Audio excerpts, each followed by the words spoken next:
সবাইকে সুস্বাগতম। আজকে প্রথম আলো কর্তৃক প্রকাশিত একটি বিষয় জানিয়ে দিব।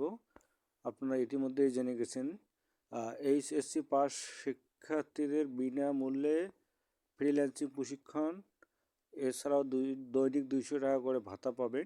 এই বিষয়টা নিয়ে আমরা আলোচনা করব, কোন কোন জেলা রয়েছে। এই জন্য গুরুত্বপূর্ণ এটি দেখার জন্য আপনাদের ভিডিওটি না টানার অনুরোধ করছি।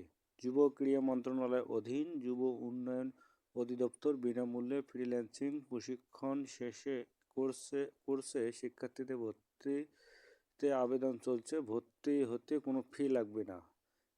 এছাড়াও আপনারা দিনে 200 করে টাকা ভাতা পাবেন। বিজ্ঞপ্তিতে বলা হয়েছে, যুব উন্নয়ন অধিদপ্তরের শিক্ষিত কর্মপ্রত্যাশী যুবদের ফ্রিল্যান্সিং প্রশিক্ষণের মাধ্যমে কর্মসংস্থান সৃষ্টি।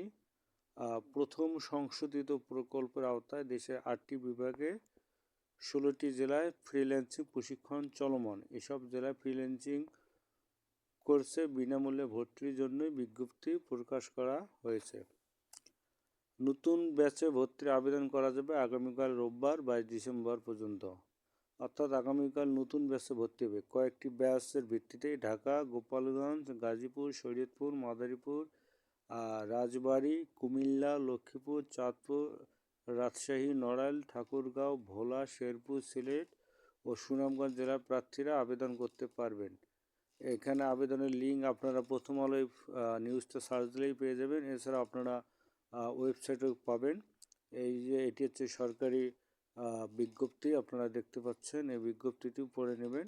তবে অনেকে ভাবতেছেন অনেকের জেলা আসেনি, আসবে। প্রত্যেকটা ধাপে ধাপে আপনাদের জেলা পেয়ে যাবেন, আশা রাখছি।